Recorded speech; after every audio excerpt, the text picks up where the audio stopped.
করবে সে যেন তার নির্দিষ্ট মাপের পাত্রের দ্বারা সুনির্দিষ্ট ওজনে প্রদান করে।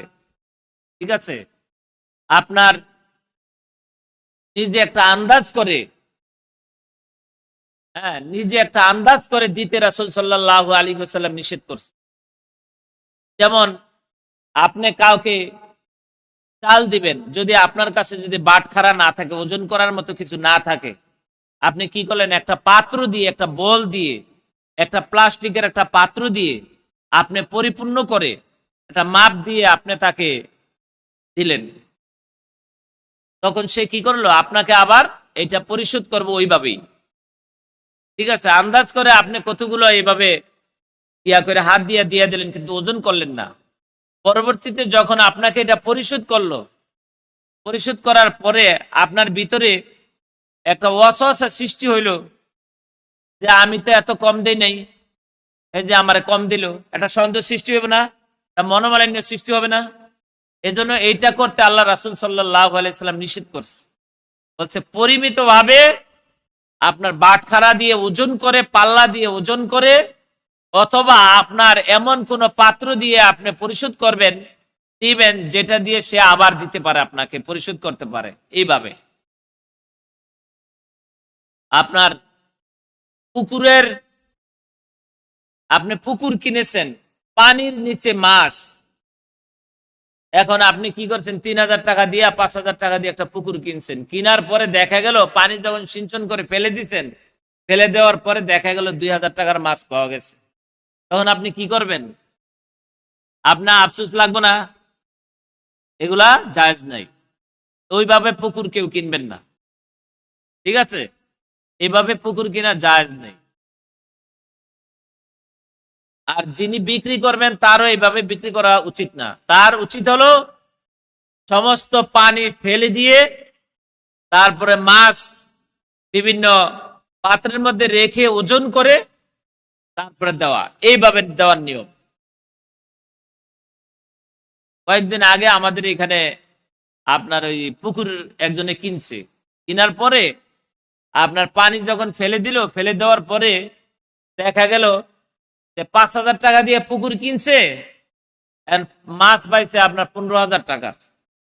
এখন যে বিক্রি করছে হে আইসা আমার বলতেছে, ভাই আমি একবার গোল খাইছি। ঠকছে না? কি বলেন? এই তো এইভাবে বেচা উচিত না। আবার আরেক লোক আমার পাশের বাড়ির, সে পুকুর কিনছে আপনার ১৫,০০০ টাকা দিয়ে, মাছ পাইছে ৭,০০০ টাকার। এখন তো এই মাছ নিয়ে আসার পরে যখন বিক্রি করছে ৭,০০০ টাকা পাইছে, এখন স্বামী স্ত্রীর মধ্যে ঝগড়া, তুমি কেন এই মাছ পুকুর কিনতে গেলা? এটা অশান্তি সৃষ্টি হয়েছে না? এই জন্য ইসলাম কি অশান্তির ধর্ম?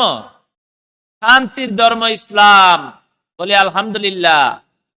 এই জন্য আল হালালু বাইয়িনুন ওয়াল হারামু বাইয়িনুন, হালাল স্পষ্ট, হারাম স্পষ্ট। বলি সুবহানাল্লাহ। বাইউন মুদারাবা, এক পক্ষের মূলধন এবং অপর পক্ষের দৈহিক ও বুদ্ধিভিত্তিক শ্রমের সমন্বয়ে যৌথ ব্যবসা।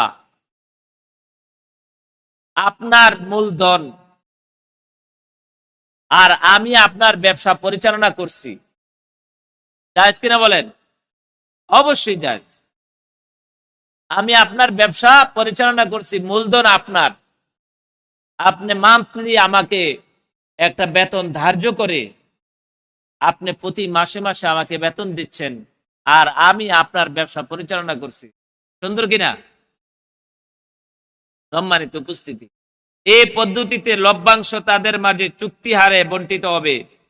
রাসূলুল্লাহ সাল্লাল্লাহু আলাইহি ওয়াসাল্লাম হযরত খাদিজা রাদিয়াল্লাহু তাআলা আনহার মূলধন দ্বারা এরূপ যৌথ ব্যবসা করে দিয়েছিলেন। সাহাবায়ে কেরাম রাদিয়াল্লাহু তাআলা আনহুম অনেকেই এই পদ্ধতিতে ব্যবসা বাণিজ্য করেছেন। মুদারাবায় যে ব্যক্তি পুঁজির যোগান দেয় তাকে সাহিবুল মাল বা রব্বুল মাল, এবং শ্রম দানকারী তথা ব্যবসা পরিচালককে মুদারিবুল বা মুদারিব বা উদ্যোক্তা বলা হয়। এখানে সহিবুল মালের পুঁজি হচ্ছে ব্যবসায় প্রদত্ত অর্থ সম্পদ, আর মুদারিবের পুঁজি হচ্ছে দৈহিক ও বুদ্ধিভিত্তিক শ্রম। মুদারাবা কারবারে লাভ হলে ব্যবসার শুরুতে কৃত চুক্তির শর্ত অনুযায়ী সাহিবুল মাল এবং মুদারিব উভয়ই উক্ত লাভ ভাগ করে নেয়। পক্ষান্তরে ব্যবসায় লোকসান হলে সম্পূর্ণ লোকসান কেবল সাহিবুল মাল তথা পুঁজি বিনিয়োগকারীকে বহন করতে হয়। আর এই ক্ষেত্রে মুদারিবের ব্যয়িত শ্রম, বুদ্ধি ও সময় বৃথা যায়। মুদারিব কোনো পন্থায় কোনো লাভ পায় না, এটাই তার লোকসান। তবে ব্যবসা পরিচালনায় মুদারিবের অবহেলা কিংবা চুক্তির শর্ত ভঙ্গের কারণে লোকসান হলে সেক্ষেত্রে লোকসানের দায়ভার মুদারিবকে বহন করতে হবে, কেননা এই ক্ষেত্রে পুঁজির মালিকের কোনো ভূমিকা থাকে না। বাইউন মুশারাকা মূলধন ও লভ্যাংশের ব্যাপারে দুই বা ততোধিক অংশীদারের মধ্যকার চুক্তি অনুসারে ব্যবসা। সম্মানিত হাজিরিন, মুশারাকা পদ্ধতিতে ব্যবসায় লাভ হলে অংশীদারগণ পূর্ব নির্ধারিত অনুপাতে তা ভাগ করে নেয়, আর লোকসান হলে অংশীদারগণ নিজ নিজ পুঁজির আনুপাতিক হারে তা বহন করে। হালাল ব্যবসা বাণিজ্যের স্বরূপ। হালাল ব্যবসা বাণিজ্যের কিভাবে করতে হয় এবং এটার স্বরূপ কি? ব্যবসা হালাল হওয়ার জন্য কতিপয় বিষয়ের প্রতি লক্ষ্য রাখতে হবে এবং সেগুলো এড়িয়ে চলতে হবে, অন্যথায় ব্যবসা বৈধ হবে না। এখানে সংক্ষেপে সেগুলো আলোচনা করা হলো। সততা, আমানতদারিতা ও বিশ্বস্ততা ব্যবসা হালাল হওয়ার পূর্ব শর্ত, যেগুলা আলোচনা আগেই করা হয়েছে। মূল্য নির্ধারণ। মূল্য নির্ধারণ বলতে পণ্যের এমন একটি নির্দিষ্ট মূল্য নির্ধারণ বোঝায় যাতে লভ্যাংশ থাকবে, যেন পণ্যের মালিক ক্ষতিগ্রস্ত না হয়, আবার উক্ত পণ্যের ভোক্তাদেরও জন্য কষ্টসাধ্য না হয়। আমাদের দেশে কি করে, যখন আপনার চাহিদা বেশি হবে তখন দাম বাড়ায় দেয়, তাই না? এটা সম্পূর্ণরূপে নাজায়েজ। আবার অনেকে কি করে, মজুদদারি করে। যেমন হরমুজ প্রণালী বন্ধ, তাই না? হরমুজ প্রণালী দিয়ে ইরান যখন হরমুজ প্রণালী বন্ধ করে দিল, দেওয়ার পরে আপনার আমাদের বাংলাদেশের ব্যবসায়ীরা কি করছে, আপনার ট্রামে ট্রামে তেল তারা গোডাউনে রাইখা বাজারের মধ্যে আপনার সংকট সৃষ্টি করছে না? সম্পূর্ণরূপে নাজায়েজ। এরকম ভাবে আমরা এই বয়সে আমরা বহুত মজুদদারদের দেখছি, তারা বিভিন্ন পর্যায়ে বিভিন্ন প্রকারে তারা এইভাবে মজুদদারি করে। এক পর্যায়ে যখন সবকিছুর দাম বেড়ে যায় তখন তারা মার্কেটে ছাড়ে এগুলা, এবং এইগুলা নিয়ে ভ্রাম্যমাণ আদালত, বাংলাদেশ সরকার এগুলা প্রতিহত করার জন্য চেষ্টাও করতেছে। সম্মানিত হাজিরিন, সাইয়েদনা হযরত আনাস রাদিয়াল্লাহু তাআলা আনহু বলেন, কালা শিরু আলা আহদি রাসূলিল্লাহি সাল্লাল্লাহু আলাইহি ওয়াসাল্লাম ফাকালু ইয়া রাসূলুল্লাহি সাল্লাল্লাহু আলাইহি ওয়াসাল্লাম সাঈর লানা ফাকালা ইন্নাল্লাহা হুয়াল মুসাঈর আল কাবিদুল বাসিতুর রাজ্জাকু ওয়া ইন্নী লা আরজু আন আলকা রব্বি ওয়া লাইসা আহাদুম মিনকুম ইয়াতলিবুনি বিমাজলিমাতিন বিদামি ওয়ালা মাল। রাসূলুল্লাহ সাল্লাল্লাহু আলাইহি ওয়াসাল্লামের যুগে একবার পণ্যের মূল্য বেড়ে গেল। তখন সাহাবীগণ রাসূল সাল্লাল্লাহু আলাইহি ওয়াসাল্লামকে বললেন, হে আল্লাহর রাসূল, আমাদের জন্য মূল্য নির্ধারণ করে দিন। তখন তিনি বললেন, নিঃসন্দেহে আল্লাহই হচ্ছেন মূল্য নির্ধারণকারী, তিনি সংকোচনকারী, সম্প্রসারণকারী ও রিজিক দাতা। আর আমি অবশ্যই এমন এক অবস্থায় আমার রবের সাথে সাক্ষাৎ করার জন্য আকাঙ্ক্ষা পোষণ করি, যাতে তোমাদের মধ্য থেকে কেউ আমার বিরুদ্ধে রক্ত, প্রাণ ও সম্পদ সম্পর্কে জুলুমের অভিযোগ উত্থাপন করতে না পারে। আবু হুরায়রা রাদিয়াল্লাহু তাআলা আনহু বলেন, এক ব্যক্তি এসে রাসূলুল্লাহ সাল্লাল্লাহু আলাইহি ওয়াসাল্লামকে বললেন, হে আল্লাহর রাসূল সাল্লাল্লাহু আলাইহি ওয়াসাল্লাম, আমাদের দ্রব্যের মূল্য নির্ধারণ করে দিন। তখন রাসূলুল্লাহ সাল্লাল্লাহু আলাইহি ওয়াসাল্লাম বললেন, বালিল্লাহু ইয়াকফিদু ওয়া ইয়ারফাউ ওয়া ইন্নী লা আরজু আন আলকাল্লাহি ওয়া লাইসা লি আহাদিন ইনদি মুজলামা, বরং আল্লাহই সংকোচন সম্প্রসারণ করেন, আমি অবশ্যই এমত অবস্থায় আল্লাহর সাথে মিলিত হতে চাই যে আমার পক্ষ থেকে কারো প্রতি সামান্যতম জুলুমও থাকবে না। ইমাম শাওকানী রহমতুল্লাহ আলাইহি বলেন, দ্রব্যমূল্য নির্ধারণ করে দেওয়া হারাম, কারণ তা জুলুমের নামান্তর। কেননা মানুষ তার সম্পদের উপর কর্তৃত্বের অধিকারী, অথচ দ্রব্যমূল্য নির্ধারণ করে দেওয়াটা এর প্রতিবন্ধক স্বরূপ। রাষ্ট্রপ্রধান জনগণের কল্যাণ হেতু দ্রব্যমূল্য কম রাখার ও উৎপাদন বৃদ্ধির যাবতীয় ব্যবস্থা করবে, এটাই তার বড় নিয়ামত। ঠিক আছে, এখানে বলা হয়েছে যে ব্যক্তি পন্থায় যে আপনি কি করলেন, আপনার একটা জিনিস আপনি বাজারে নিয়ে গেছেন, তরকারি আপনি বাজারে নিয়ে গেছেন, নিয়ে আপনি নির্দিষ্ট নিজেই একটা দ্রব্য নির্ধারণ করে দিলেন যে এটা 80 টাকা দিয়ে কিনতে হবে। এটা করা কি হারাম।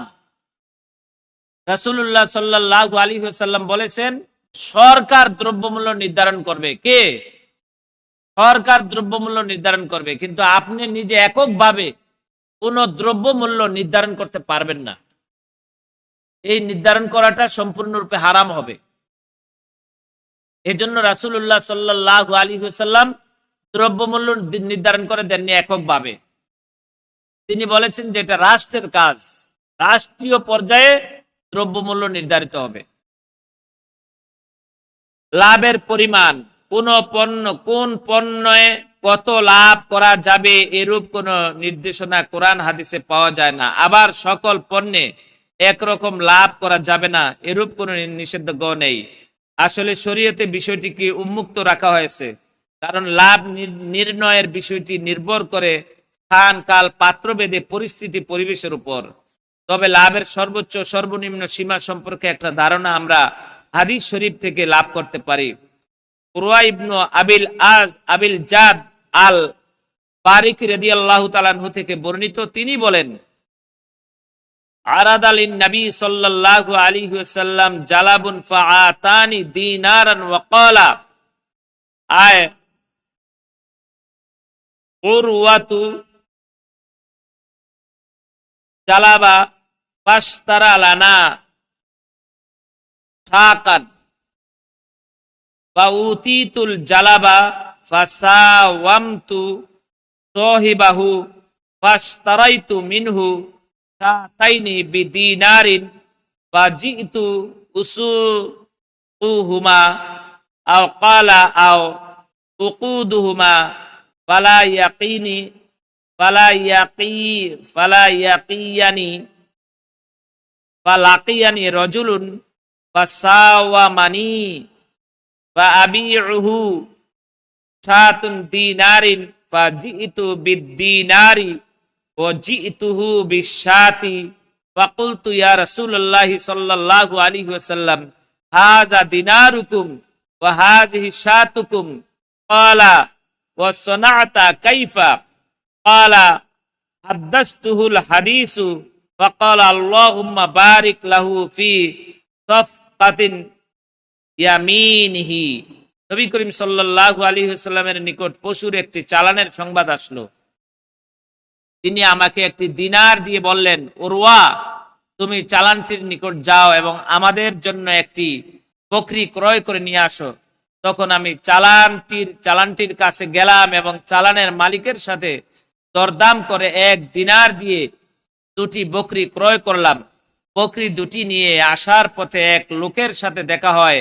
লোকটি আমার থেকে বকরি ক্রয় করার জন্য আমার সাথে দরদাম করলো। তখন আমি তার নিকট 1 দিনারের বিনিময়ে একটি বকরি বিক্রয় করলাম এবং একটি বকরি ও 1টি দিনার নিয়ে চলে এলাম। তখন আমি রাসূলুল্লাহ সাল্লাল্লাহু আলাইহি ওয়াসাল্লামকে বললাম, হে আল্লাহর রাসূল সাল্লাল্লাহু আলাইহি ওয়াসাল্লাম, এই হচ্ছে আপনার দিনার এবং এই হচ্ছে আপনার বকরি। তখন রাসূলুল্লাহ সাল্লাল্লাহু আলাইহি ওয়াসাল্লাম বললেন, এটা করলে কিভাবে? উরওয়া রাদিয়াল্লাহু তাআলা আনহু বলেন, আমি তখন তাকে ঘটনাটি বললাম। তখন রাসূলুল্লাহ সাল্লাল্লাহু আলাইহি ওয়াসাল্লাম বললেন, হে আল্লাহ, আপনি তার হাতের লেনদেনে বরকত দিন। বলি সুবহানাল্লাহ। মানে একটা বকরি কিনছে, 2টা বকরি কিনছে, কেনার পথে আসার পথে এক লোক বলতেছে, ভাই আমার এই বকরিটা, আপনার বকরিটা বিক্রি করবেন কিনা। তো তিনি কি করলেন, 1 দিনারের পরিবর্তে আপনার একটা বকরি বিক্রি করে দিয়েছেন। তো দেওয়ার পরে আরেকটা বকরি নিয়া আর একটা দিনার নিয়া তিনি রাসূলুল্লাহ সাল্লাল্লাহু আলাইহি ওয়াসাল্লামের কাছে আসলেন। আসার পরে রাসূল সাল্লাল্লাহু আলাইহি ওয়াসাল্লাম যে দিনার দিলেন, ওই দিনারটা আল্লাহর রাসূলকে ফিরিয়ে দিলেন, আর বকরিটাও দিলেন। তখন উরওয়া রাদিয়াল্লাহু তাআলা আনহুকে রাসূল সাল্লাল্লাহু আলাইহি সাল্লাম বলেন, কিভাবে করলে তুমি এটা? বললেন, ইয়া রাসূলুল্লাহ, আপনি যে দিনার দিছেন ওইটা দিয়ে আমি 2টা বকরি কিনছি, কিনা পথে একটা বিক্রি করে দিছি, বিক্রি করে দিয়া 1 দিনার নিয়ে আইছি, এটা নেন, আর বকরিটা আমার লাভ। বলি সুবহানাল্লাহ, ব্যবসা ভালো একটা ব্যবসা, তাই না? এটা জায়েজ আছে, এটা সুন্নত। উল্লেখ্য, উক্ত সাহাবী রাসূল সাল্লাল্লাহু আলাইহি সাল্লামের পক্ষে 100 ভাগ লাভ করা সত্ত্বেও রাসূল সাল্লাল্লাহু আলাইহি সাল্লাম তার জন্য বরকতের দোয়া করেছেন, এবং এই দোয়ার ফলে উক্ত সাহাবী জীবনে প্রচুর বরকত লাভে ধন্য হয়েছেন। বুখারীর বর্ণনায় এসেছে, উক্ত সাহাবী মাটি ক্রয় করলেও তাকে লাভ হতো। বলি সুবহানাল্লাহ। আল্লাহর রাসূল সাল্লাল্লাহু আলাইহি ওয়াসাল্লাম উরওয়া রাদিয়াল্লাহু তাআলা আনহুর জন্য দোয়া করার কারণে উনি যদি মাটিও বিক্রি করত, ওইটাতেই তিনি লাভ পাইতেন। বলি সুবহানাল্লাহ।